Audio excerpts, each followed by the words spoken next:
শেরেবাংলায় তামিমের নিয়মিত অনুশীলন গেল কদিনে তামিমকে নিয়ে প্রায় একই স্টোরি। ভিন্নতা তামিমের সাথে গল্পে যারা প্লট পেয়ে থাকেন, সিনেমার মতোই পার্শ্বনায়কের ভূমিকায় যারা থাকেন। তাইজুল হাসান মুনিম তামিমের ফিরে আসার গল্পে ভিন্ন ভিন্ন সময়ে যারা উপস্থিত ছিলেন।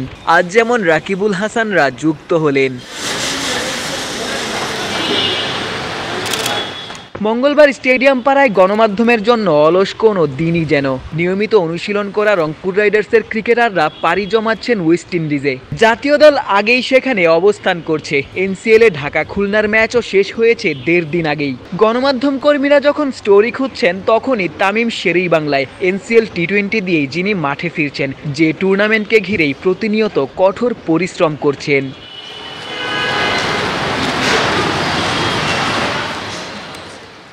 ইনডোরে ব্যাটিং অনুশীলন শেষে তামিমের জিম সেশন, মাঝে সাবেক ক্রিকেটার রাকিবুল হাসানের সাথে কুশল বিনিময়। যে রাকিবুল হাসান সেরা সময়েই অভিমানে বিদায় জানিয়েছিলেন, তামিমের সাথে খানিকটা মিল চাইলেই খুঁজে নিতে পারেন।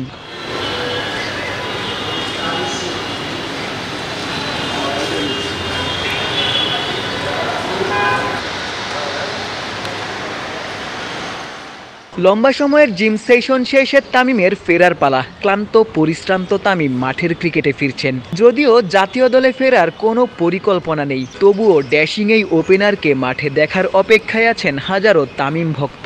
আসন্ন এনসিএল টি-20তেই যে অপেক্ষার অবসান হবে। Double million offer Walton fridge কিনে পেতে পারেন 20 লক্ষ টাকা, রয়েছে কোটি কোটি টাকার নিশ্চিত উপহার। ড্রেসিং রুম থেকে ফেরার পথে তামিম কাউকে দেখে খুশি হয়ে গেলেন। ডেকে নিয়ে কথা বলার চেষ্টায় চোখে পড়ল সিলেট স্ট্রাইকার্সের টিম ম্যানেজমেন্ট। বিপিএলে তামিম বরিশালে খেলবেন। বাকি ফ্র্যাঞ্চাইজিগুলোর সাথেও তামিমের দারুণ সম্পর্ক। একাধিক ফ্র্যাঞ্চাইজির হয়ে খেললেও বরিশালের হয়েই তামিম চ্যাম্পিয়ন হয়েছেন। এবারও একই লক্ষ্য, যে লক্ষ্যেই হোম অফ ক্রিকেটে প্রতিনিয়ত কঠোর পরিশ্রম করছেন।